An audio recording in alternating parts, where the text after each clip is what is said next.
morning, everyone. You're watching the Green Dream Project. Jim here. If you watched our latest video, then you know we don't need this thing anymore, or at least not as much. This thing might come in handy, I guess, if I need power somewhere where, you know, I'm not around the shed or the RVs. But yep, we are running on solar power. Now, I'd like to take a break, but we got too much going on around here. I got things I gotta do. So let's show you what I've been up to and what I still gotta do. Come on. Checking out our batteries. Looks like, whoa. Looks like 48.1. We're almost back to full charge. It's about 9 a.m. Not bad, not bad. We're almost up to full charge. So right when we finished the last of the hookups for the solar install, we wired up for the first, wired up a spot for the first RV. But I still had two more to go. The other day, I wired up for the second, Peter's motorhome. Show you what I did. We had this breaker installed already. I put this breaker in. There's nothing attached to this one yet. But with this one, I wired up for another line going outside. You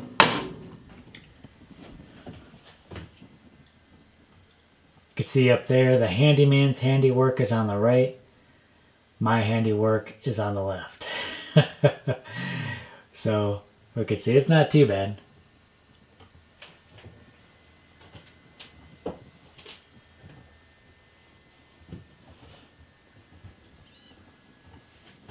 Coming down, it's just maybe not quite as tight. And I went out a little bit and boom. I think it looks fairly decent for my first hand try. So that line comes out from the box down here through the wall. The box I picked up was a little different from Derek's. Derek's was a little more compact, and what was nice about that one is he was able to drill and I think wire through the back. This one I had to make some adjustments, and I actually had to come out from underneath and go into the box that way. But I got it all wired up, and Pete's motorhome is now running on solar as well. I'm not sure what all works inside there, but it's got electricity. I apologize for the light. It's very bright out right now. Very sunny day. That was just one task that I had to complete. I did that the other day. Now I want to backfill. I was waiting for this trench to dry, and let's take a look. I think it's ready to go. Yeah, just looking at it. It's looking pretty dry. So I'm going to work on getting this backfilled. Now it's time to backfill this trench, and I know what you're thinking. There can't be anything more exciting than watch a guy use a shovel to backfill a trench. But there's something you might not know about me. I got superpowers. Check this out.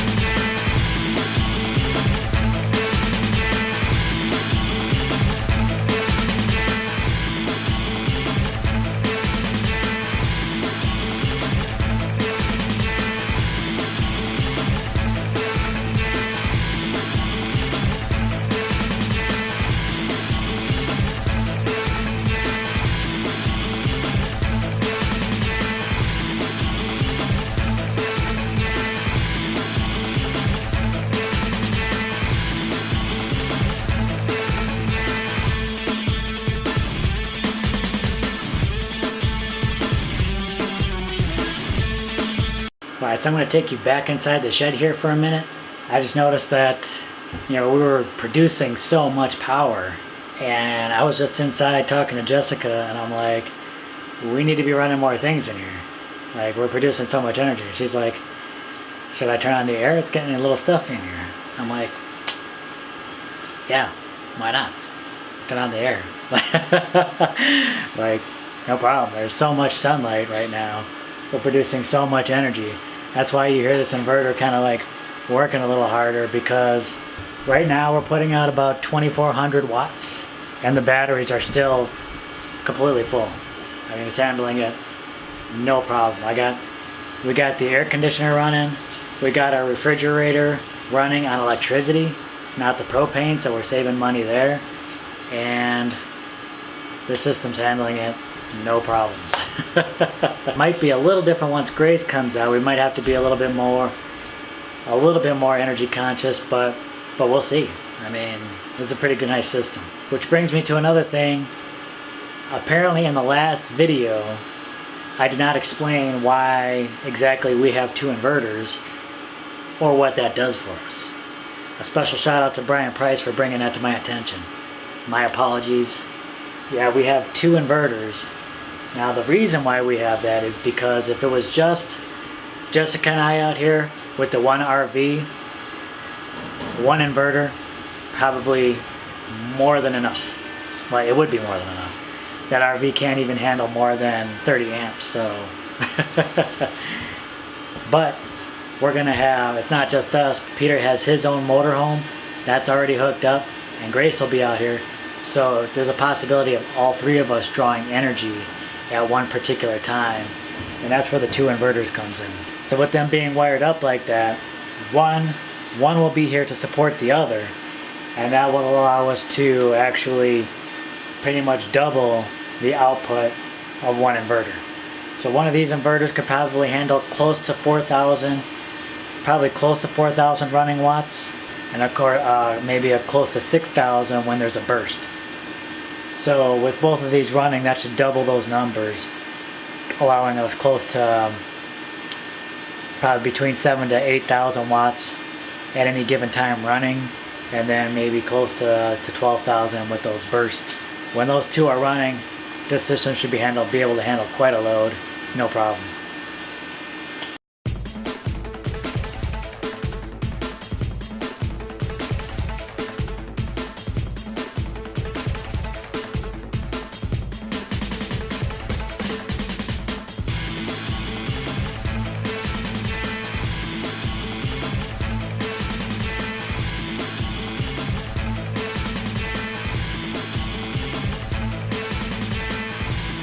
Alright, the trench is filled in. 3 or 4 days to dig this whole thing out. And then just like 3 hours to fill it all back in. It's crazy. Now we're all hooked up from the panels to the shed, so the trench isn't needed. And now it's just a bad memory. Alright, so that's just a little bit of what I've been up to. I just wanted to share that information about the double inverters. But thank you very much for watching. Please give this video a thumbs up. Don't forget to subscribe, because I'll tell you what's next. Now that we're secure on energy, the next step, water. That should be cool. Alright, thanks everyone. Don't forget you can follow us on Facebook, Instagram, and Twitter. Alright, bye. So the trench is filled in pretty much. I might just go over with a hoe just to even out some of those uneven spots. But look at all the leftover rocks that I've dug up. I'll tell you what, I'm definitely going to find a use for that.